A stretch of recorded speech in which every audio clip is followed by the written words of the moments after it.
기도하겠습니다. 사도 바울은 고린도 교인들에게 부활을 받아들이라고 고민하는 것을 보게 됩니다. 우리는 죽음과 부활을 받아들일 수 있는 힘이 있나 되돌아보게 도와주옵소서. 예수님의 이름으로 기도했습니다. 아멘. 하나님 말씀은 고린도전서 15장 12절, 그리스도께서 죽은 자 가운데서 다시 살아나셨다 전파되었거늘 너희 중에 어떤 이들은 어찌하여 죽은 자 가운데서 부활이 없다 하느냐. 사도 바울이요, 고린도 교인들에게 부활을 지금 예수님의 죽음에서 부활하셨다는 전파를 하고 있는데, 어찌하여 죽은 자 가운데 부활을 없다 하느냐라고 고린도 교인들에게 지금 설명하고 있는 내용입니다. 사실은 죽음 후 다시 태어나는 부활을 믿는다는 게 참 생소하기도 하고 낯설고 익숙지 않고 신뢰가 되지 않은 성질입니다. 내가 직접 경험한다는 게, 경험할 수 없는 게 이게 죽어야 알고 죽은 이후에 부활을 경험해야만이 아는 것이기 때문에 막상 죽음, 부활이라고 하면 인지가, 의식이 잘 되지 않습니다. 근데 이상하게 우리 마음속에는 죽음이라는 것은 분명하게 알고 있는데 의식, 인식은 잘 안 되고 있다는 게 문제입니다. 내 주변 사람들이 죽어가고 있고 부모도 죽고 가까운 사람이 죽는데도 나는 죽는다는 그 의식이 약하고 인지가 약하고 50%는 받아들이는데 50%는 수상적으로 인식하고 있죠. 그러니까 이게 죽음을 제대로 인식 못하면 부활도 받아들이기가 힘이 듭니다. 이제 우리가 이걸 어떻게 받아들이냐라는 거예요. 의식 세계에서는 한 50% 죽음을 받아들이는데, 우리 마음속에는 죽음이라는 게 추상적으로 느껴질 뿐 100% 신뢰가 되지 않습니다. 나는 죽지 않겠지, 나는 오래 살겠지, 막막한 어떤 추상적인 생각일 뿐이지 내가 언제 죽을지 예측이 어려운 시간들인데 이걸 받아들이려고 하지 않습니다. 그러니까 내 마음속에, 무의식 속에는 내가 죽음이 있어 라고 받아들이지만 의식 세계에서는 그걸 거부하고 싶어지는 의식과 어떤 무의식 세계에서의 갈등이 아닌가 싶습니다. 무의식 세계는 이제 자각하는 능력이 없습니다. 의식장애라고 하죠. 무의식은 의식장애라고 하는데, 내가 의식은 분명히 죽는 거예요. 근데 나는 죽어요. 내 주변 사람도 죽고 부모도 죽고 가까운 사람이 죽기 때문에 분명히 나는 죽어요. 근데 내 의식장애를 일으켜서 무의식세계에 들어가면서 자각하는, 죽음에 대한 자각이 없으니까 부활에 대한 소망도 약해지는 것을 볼 수가 있습니다. 그 무의식세계는 어떤 세계냐라는 거예요. 사람이 잘못했을 때, 부족하고 실수했을 때, 그 열등감이 생길 때 부정적인 성질에 두려움이 많아집니다. 그러면 내가 의식이 약해지고 무의식 세계로 들어가는 겁니다. 근데 내가 잘못이란 두려움에서 사랑으로 회개한 사람은 깨달아서 지혜도 있고 슬기도 있고 통찰력도 만들면서 의식이 활발해집니다. 그러면 내가 잘못했구나라는 의식되는 겁니다. 근데 이게 회개가 안 되는 사람은 두려움에 30배, 60배, 100배로 두려워서 자각하는 능력이 약해지면서 내 잘못을 인지 못합니다. 상대는 아는데 나는 잘못을 받아들일 수 없습니다. 내가 겉마음에는 죽음이라는 걸 인지되는데 의식장애를 일으켜서 죽음을 받아들이기가 힘이 듭니다. 그런 부활도 받아들이기 힘들고요. 나는 잘못을 인식하지 못하는데 상대는 나의 잘못을 알고 있는 것 같은 겁니다. 내 잘못이란 두려움이 많아지면 내 마음속에 의식장애를 일으켜서 무의식세계로 들어가므로 잘못이란 두려움이 많아지면 죽음이라는 것도 의식되지 않고 부활하는 것도 의식되지 않습니다. 무의식 속에서 굉장히 자신을 괴롭히는 거죠.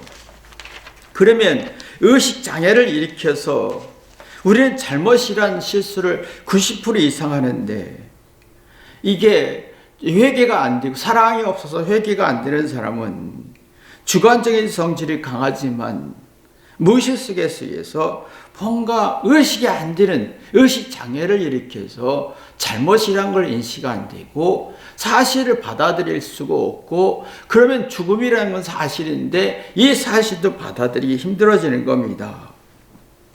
그러면 의식이 활발해야 내가 잘못을 회개해서 의식이 활발하고 의식장애를 일으키지 말아야 내가 죽음을 받아들일 수 있는데 그러면 내가 죽음을 받아들여지면서 내 잘못을 되돌아보고 그러면 내가 어떻게 살고 어떻게 해야 되냐라고 고민하면서 앞으로 하나님 앞에 가서 내가 어떻게 하지? 내가 부활을 어떻게 해야지? 하는 분명한 의식이 생기고 의식장애가 생기지 않는데 우리는 지금 잘못이란 두려움이 많으면서 의식장애, 무의식 세계에 들어가는 게 많습니다. 그 무의식 세계는 자각이 없습니다. 스스로 깨닫는 능력이 없고 자기 잘못을 뒤돌아볼 능력이 없고 그러면 자신의 행동이 죄인지 선인지 악인지 구분이 어렵지요. 그러면서 자신이 의식장애를 일으키면서 죽음이라는 것도 막막한 부정적인 성질, 죽는데 맞다, 동의를 하는데 나는 안 죽을 것 같고 나는 안 늙을 것 같고 나는 병 안 들을 것 같고 막막한 어떤 불안 속에서 있기 때문에 죽음이 불안전하기 때문에 죽음이라는 의식장애를 일으켰기 때문에 무의식 속에 들어가기 때문에 사람들은 죽음을 분명하지 않습니다. 그러면 부활도 분명하지 않습니다. 죽은 이후의 세계를 상상할 수가 없고 뒤돌아보려고 하지도 않습니다. 그러면 사람들의 마음속에 잘못이란 두려움이 많아지면서 의식장애를 일으켜서 무의식 세계를 들어가면 교만해지죠. 잘못이 인식 안 되고 상대의 잘못이 크게 보이면서 안하무인이 됩니다.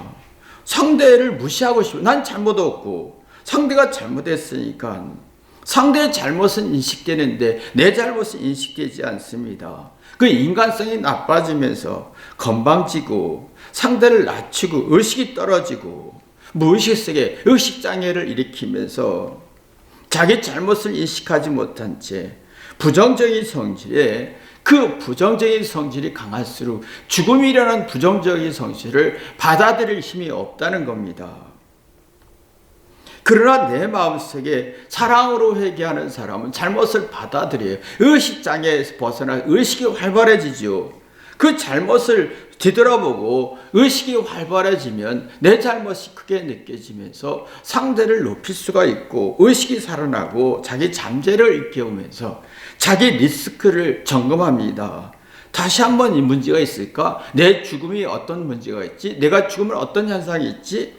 내가 죽으면 어떤 일이 있을까? 내가 죽기 전에 무엇을 해야지? 라고 하는 리스크를 점검합니다. 그럼 부활이라는 소망을 갖게 되는 거지요. 근데 우리는 지금 살아가면서 점점 잘하는 건 얘기하고 잘못을 얘기하지 않으면서 의식을 죽이고 있습니다. 그래서 의식장애를 일으키면서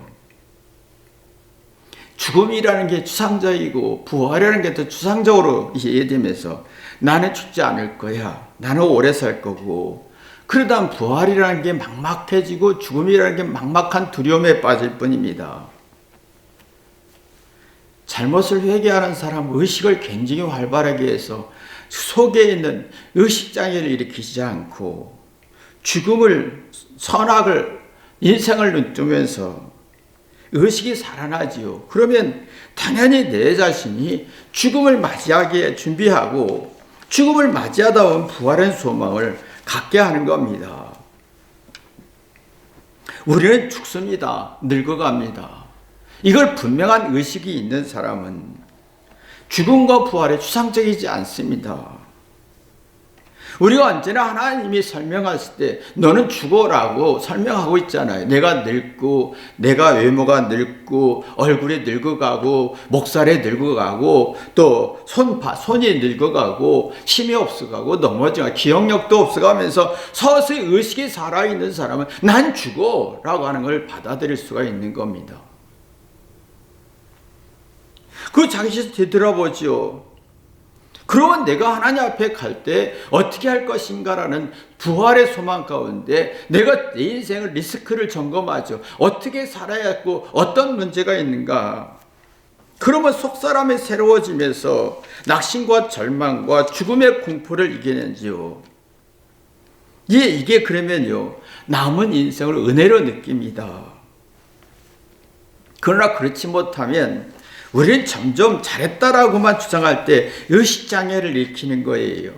의식장애를 일으키면 무의식 세계에 들어가서 사랑이라는 게 없고 회개라는 게 없고 잘못이란 두려움이 30배 60배 강해지며 양심의 기능을 마비시키고 양심을 억압하고 생각하는 걸 억압하고 마음을 상실하게 하고 마음을 풀어낼 능력이 없어서 사리 분별이 약해지며 정신적으로 불안하니까 막막한 두려움이 많아지고 죽음이란 두려움이 막 엄청나게 커지니까 부활이라는 소망 자체가 약해지는 겁니다.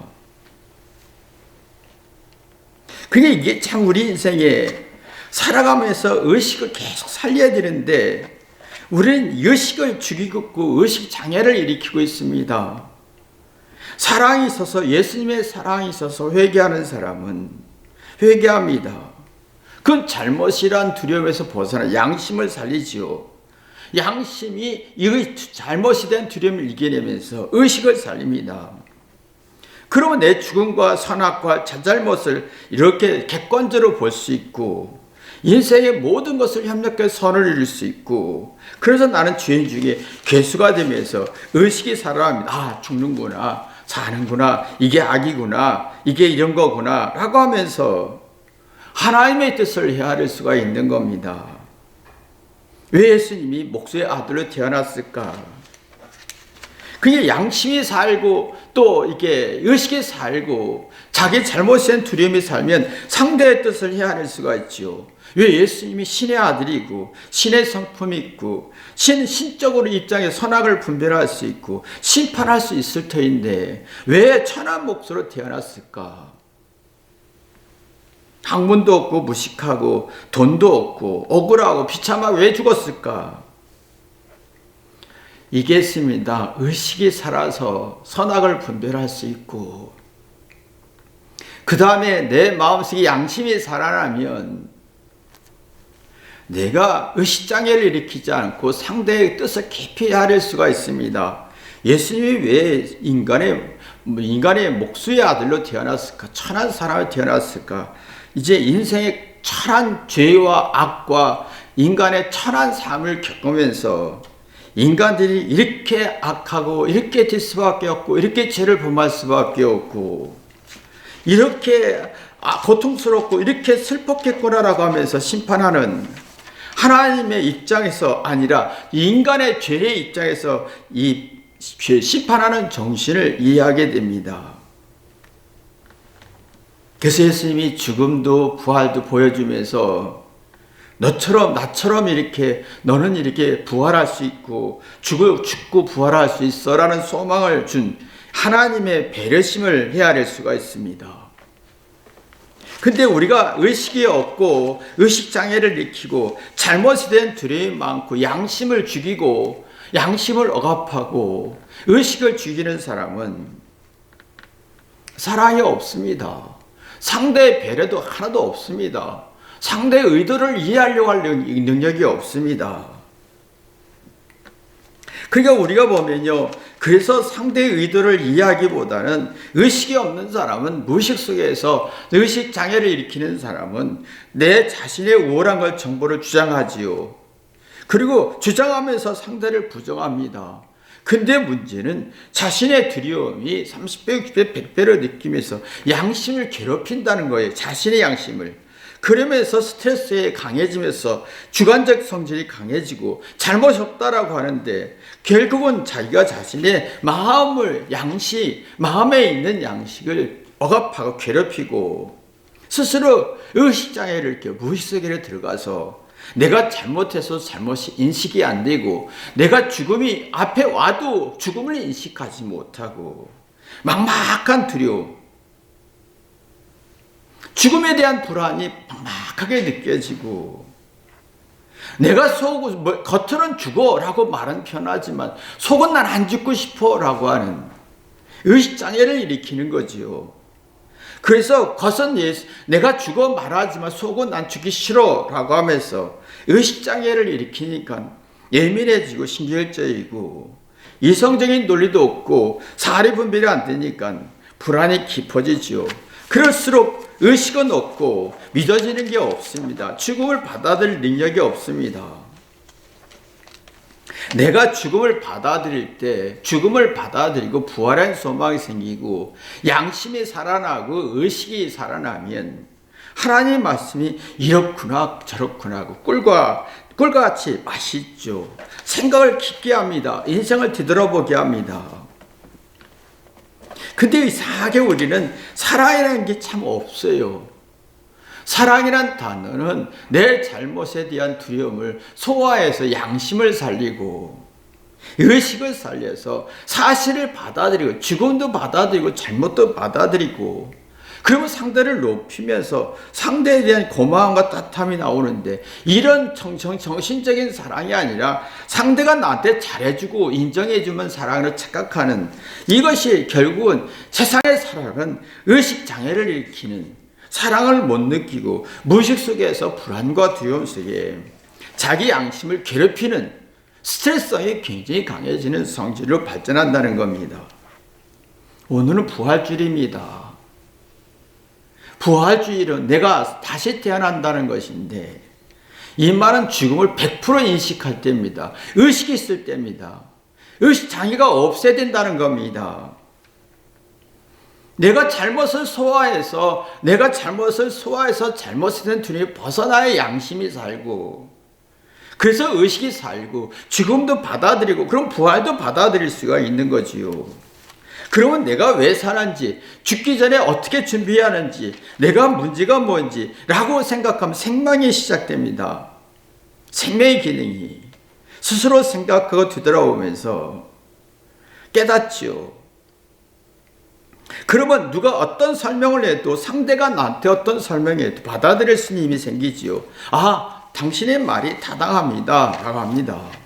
상대는 언제나 나와 다른 생각입니다. 상대는 언제나 내게 좋은 말 하지 않습니다. 잘못이라는 말, 부정적인 말을 합니다.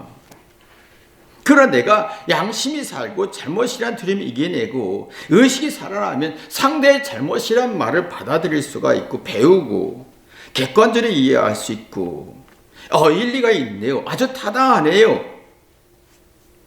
이런 사람이 자기 죽음을 100% 받아들이면서 내가 부활한 소망을 갖습니다. 그러나 상대가 나한테 언제나 100% 좋은 말 하지 않습니다. 잘못이란 말 하죠. 부정적인 성질이 30배, 60배, 100배를 말하면, 그럼 내가 화를 냈어요. 네가 나를 무시했지, 네가 나를 이렇게 했지. 근데 문제는 자존심을 세우고 시시비는 따질지 모르지만 내가 의식이 없고 의식장애를 일으켜서 자기 잘못을 인식하지 못해 자기 양심을 괴롭힌다는 겁니다. 그럼 자기의 문제를 냉철하게 분석하지 못해서 죽음이라는 게 막막한 공포를 느껴서 부활을 받아들일 수가 없는 겁니다. 죽음이라는 건 공포입니다. 공포와 두려움이 30배, 60배를 만들어서 이것을 소화할 수 있어야 되는데, 내 양심이 살아나고 의식이 살아나야 이 죽음의 공포를 받아들일 수 있는데 이게 안 된다는 겁니다. 그러면 내가 분명히 죽어요. 그러나 반은 인정하고 반은 부정하고 싶어지는 의식장애를 일으키는 거지요. 그러면 죽음이란 성질이 막 불안과 공포가 굉장히 많아지면서 상대와 대립적인 성질과 나는 맞고 너는 틀려, 상대를 부정하고 싶고 네가 나한테 기분 나쁘게 했지 라고 하면서 상대와 대립관계를 맺고 싶은데 자기가 의식 죽고 잘못이란 두려움이 많아지고 양심도 무너지고 뭔가 죽음을 받아들일 만한 힘이 없다는 겁니다. 그러면 마음이 긴장이 되고 아주 긴장되면서 아무 생각이 나지 않습니다. 의식장애를 일으킵니다. 의식장애를 일으키면 산만해지죠. 이랬다 저랬다 했다가 걱정과 불안이 깊어지면서 부정적인 성질이 굉장히 강해집니다. 그러면 죽음이란 부정적인 성질을 받아들일 힘이 없다는 거지요. 죽음이란 공포는 어마어마합니다. 근데 내가 이미 부정적인 양심도 없고 생각이란 두려움, 잘못이란 두려움이 많은데 양심이 불완전하면 부정적인 성질을 생산하면서 이 죽음이란 부정적인 성질을 받아들일 능력이 없어진다는 겁니다. 그러면 내가 부활의 소망을 가질 수가 없지요. 그런 마음이 뭔가 불안해지면서 내가 뭔가 문제가 있다, 양심에 문제가 있다, 그게 허전함입니다. 내 양심에 문제가 있구나 할 때는 허전하다는 거예요. 뭔가 내가 믿을 만한 어떤 근거가 약하다는 거지요. 내가 죽음을 받아들일 만한 근거가 약하면 허전해지는 겁니다. 그러면 내가 탐심에 빠집니다. 불안하니까. 우상에 빠지죠. 내가 원하고 바라는 기대대로 이렇게 해주는 사람을 찾습니다. 그러나 이게 하나님은 결코 이 인간의 욕구를 들어주지 않습니다. 회개하라 하지요. 잘못을 회개해서 양심을 살려서 의식을 살리라 하지요. 근데 내가 죽음의 두려움을 받아들일 힘이 없는 사람은 탐심에 빠지고 우상에 빠지면서 하나님 나한테 이렇게 해주겠지, 상대가 나한테 이렇게 해주겠지 하라고 하지만 나는 의식은 더 죽고 의식장애를 일으켜서 부정적인 죽음을 받아들일 힘이 없다는 겁니다. 그러면 자기 잘못도 받아들일 힘이 없지요. 그러면 자꾸 의식이 죽고 마음의 기운이 없어지는 겁니다. 그런 절망과 낙심, 죽음이란 공포를 받아들일 힘이 없습니다. 하나님의 사랑은 회개입니다. 잘못이란 두려움을 이겨내다 보면 양심이 살고 의식이 살아나서 죽음을 받아들일 수 있는 가장 공포스럽고 부정적인 성질은 그걸 받아들인 그 부정적인 성질을 받아들일 수가 있습니다. 그러면 내가 이 부활이라는 소망을 갖죠. 부활은 막 생명의 기운이 살아난다라는 거예요. 이적, 생각, 의식이 막 살아난다는 말입니다. 부활의 개념은 의식이 살아난다, 스스로 깨닫는다, 듣고 배운다. 상대가 어떤 말을 해도, 상대가 어떻게 지적질해도 내가 반다. 상대가 화를 낼지라도 나를 뒤돌아본다. 상대가 부정적으로 나를 공격할지 나는 긍정적으로 소화할 수 있다. 그러면서 호기심과 집중력을 만들어내지요. 상대가 화냈을 때, 분노했을 때 내 자신의 나도 누구에게 화냈고 분노했던 것을 느끼게 되지요. 나도 누구에게 불쾌함을 줬고 상대가 나한테 불쾌함을 주네. 상대는 화내고 성질내면서 내게 불쾌함을 주잖아요. 그럼 나도 누구에게 화내고 성질내면서 불쾌함을 줬겠구나 하면서 미안한 마음을 갖죠. 의식이 살아나고 죽음의 부정적인 성질을 받아들인 사람은 미안함이 발전하면서 부활이라는 것을 경험하게 됩니다. 그러니까 우리 마음속에요, 참 부활이라는 말이 살아나야 되는데 이게 안 되니까 마음을 비울 수가 없어요. 왜냐하면 잘못이란 두려움이 많고 양심이 장애를 일으키고 의식 장애가 일으키고 그런 마음을 비우지, 마음이 불안해서 마음을 비울 수가 없어요. 생각을 정리할 수가 없죠. 근데 생각이 정리 못한다는 말은 부정적인 성질이라는 거예요. 그러면 죽음이라는 것은 엄청난 부정적인 건데 이걸 받아들일 힘이 없다는 겁니다.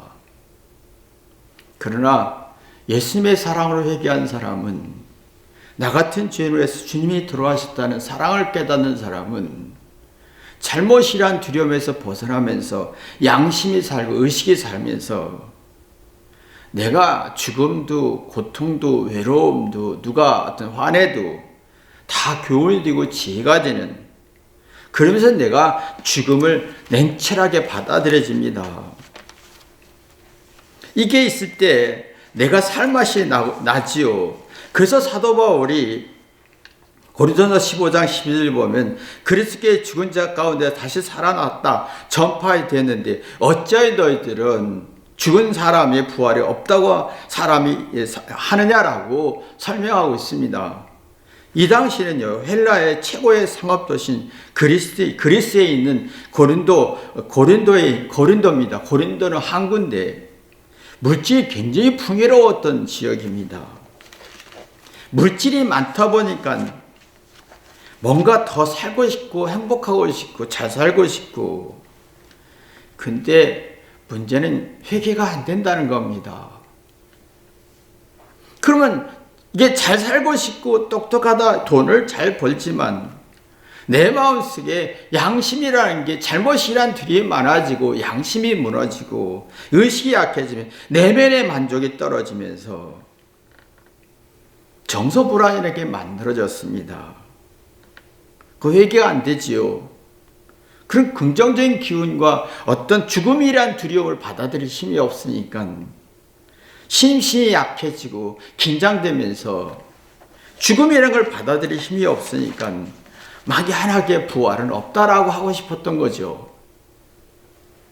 지금도 그거 우리 이렇게 살고 있잖아요.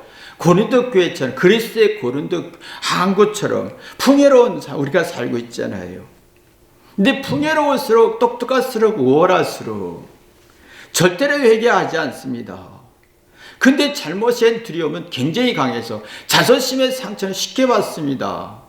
문제는 뭐냐? 의식장애를 일으키고 무의식세계로 들어가는 거예요. 그럼 잘못이란 두려움이 30배, 60배 무의식세계에 들어가서 난 잘못은 인식 못하고 잘못이란 두려움이 내 마음을 괴롭히는 겁니다. 의식은 없어집니다. 그러면 듣고 생각하는 청혈력도 없고 죽음이란 두려움을 받아들일 영역이 없습니다.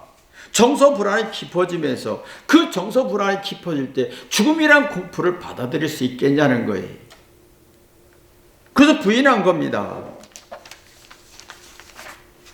그래서 이 고린도 교회에는 우상이 참 많았습니다. 자기 목적에 더 풍요롭고 싶고 더 행복하고 싶고 더 잘 살고 싶고 형통하고 싶고 긍정적인 평가를 받고 싶은 만큼 문제는 뭐냐면 잘못 누가 부족하다 돈 없다라고 부정적인 평가는 굉장히 두렵고 싫고, 그래서 의식장애를 일으키고 무의식세계의 잘못이란 공포에 들어가서 부정적인 성질이 굉장히 발전했죠. 그러니까 죽음이란 부정적인 성질을 받아들일 수 있겠냐는 거예요. 그러니까 부활이 없다라고 표현할 수밖에 없죠. 그러니까 이 사람들이 도덕적으로 타락했다라고 표현합니다. 고린도 교회들이 도덕적으로 타락했다. 양심이 무너졌다. 그 양심의 기능이 죽었다. 잘못이란 두려움이 너무 많아서 양심이란 기능이 죽고 의식이라는 게 죽었다라고 하는 거예요. 그래서 심적 우측과 정신적 불안과 정서적 불안 속에서 죽음을 받아들일 수 있는 힘이 없었던 거죠. 그러니까 죽음이 없다, 부활이 없다라고 하는 거예요. 더 오래 살고 싶은데 자꾸 죽은 이후에 부활하는 게 의미가 없는 거예요. 이 도시에서는. 우리도 지금 똑같이 고린도 교회 같은 고린도 교회의 어떤 고린도 교회 같은 현상이 우리에게 있잖아요. 우리는 막연하게 죽음을 받아들일 만한 의식도 없습니다. 죽음이란 공포와 너무 강해서 의식장애를 일으켜서 무의식세계에 들어가서 잘못이라는 게 의식이 안 되지만 잘못이란 공포와 부정적인 성질은 너무 강한 거예요. 그 죽음을 받아들일 수가 없죠. 근데 사도 바울은 분명히 죽음이 있다라고 하는 거예요. 분명히 있다. 죽음을 받아들여야만이 정서 안정이 되고 심리적 안정이 되고 의식 살아나서 뭔가 이게 사사한 삶의 선악 인생이 뭔지를 눈뜰 수 있지 않느냐. 그러면 이게 소망, 부활의 소망이 있는데 이것을 분명히 하자라는 얘기입니다. 우리는 죽음을 받아들일 수 있는 의식이 필요합니다. 양심의 기능이 필요하고, 그래서 내가 잘못을 소화할 수 있고 죽음도 소화할 수 있고 외로움도 소화해서 정서 안정을 가져야 되는 거지요. 그러면 내가 당연히 정서 안정이 있을 때는 의식이 살고 그 다음에 죽음을 받아들이고 부활의 소망을 갖게 하는 겁니다. 그러면 인생에 하나님은 피부를 느끼게 하잖아요. 내가 늙는 거, 외롭고 또 기억력이 떨어진 거 자꾸 죽음이라는 인식하라는 거잖아요. 죽음을 받아들일 수 있는 힘이 있느냐라는 거예요. 죽음을 받아들일 수 있는 양심의 힘과 의식의 세계가 있느냐라는 거예요. 그러면 내가 죽고자 하면 내가 죽음을 받아들이면 내려놓습니다. 내 인생의 죽음을 받아들이면 내가 마음을 풀 수가 있고 정서 안정이 되고 내가 따뜻하고 이해하고 공감하면서 시편 90편에처럼 모세가 죽음을 받아들이면서 인생은 풀 것 같고 이런 고백하면서 하나님밖에 없습니다라고 고백한 것처럼 우리는 이 죽음을 받아들여야 부활의 소망을 가지면서 그 다음에 내가 그러면 죽은 이후에 하나님 앞에서 내가 어떻게 살 것인가, 어떤 마음으로 준비할 것인가 하다 보면 정말 값있고 생명의 삶을 살 수가 있고 의식의 삶을 살 수가 있다는 겁니다. 여러분이 죽음을 받아들일 수 있는, 부활을 받아들일 수 있는 양심과 의식이 살아나는 축복이 있기를 주님의 이름으로 기도합니다. 기도하겠습니다. 하나님 아버지, 분명히 나는 죽습니다. 근데 의식이 약해서 죽을 수도 있고 안 죽을 수도 있고 뭔가 막막하게 분명한 의식이 없습니다. 그 의식장애를 일으켜서 무의식세계에서 괴롭힘을 봅니다. 양심이 죽고 올바로 이해할 수 없고 부정적인 성질에 죽음이란 공포를 받아들일 수가 없습니다. 이제는 예수님의 사랑으로 회개해서 잘못이란 두려움에서 벗어나서 양심이 살고 의식이 살아서 죽음이란 공포를 받아들이고 두려움을 받아들이고 부활의 소망을 가질 수 있도록 축복하여 주옵소서. 예수님의 이름으로 기도했습니다. 아멘.